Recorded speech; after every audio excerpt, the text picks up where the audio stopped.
Canada's leadership is not only in support of doing what is contrary to nature, they have outlawed nature.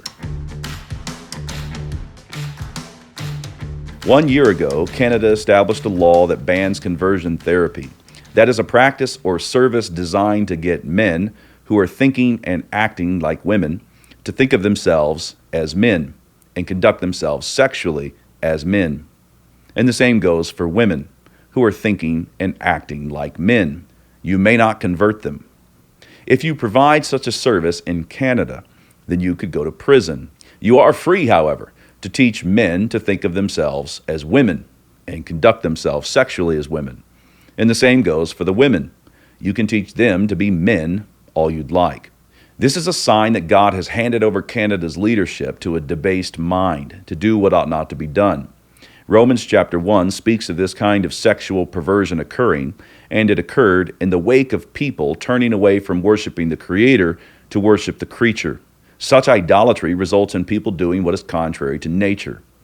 Canada's leadership is not only in support of doing what is contrary to nature, they have outlawed nature. You may not help men to be men. If this keeps up, expect future legislation to forbid the rain to fall, and soon after, any human breathing whatever will be criminalized. We have reached the day of which G.K. Chesterton testified when he said, "We shall soon be in a world in which a man may be howled down for saying that 2 and 2 make 4, in which furious party cries will be raised against anybody who says that cows have horns, in which people will persecute the heresy of calling a triangle a 3-sided figure." In the face of this brazen attempt to defame the image of God in man, and thereby to strike at God himself, the Christian church speaks. She embodies the truth that modern man wants to ignore. She is the bride of Christ, and Christ is the groomsman. You cannot escape the reality of the marriage supper of the Lamb, but you can escape being left outside in the outer darkness. If you would join this wedding feast, you must hear and believe. The Spirit and the bride say, "Come."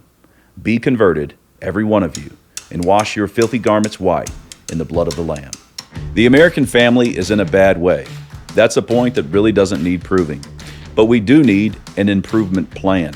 I wrote The Case for the Christian Family with the aim of providing such a plan. It commends a recovery of the covenant household, and it is available for purchase at canonpress.com.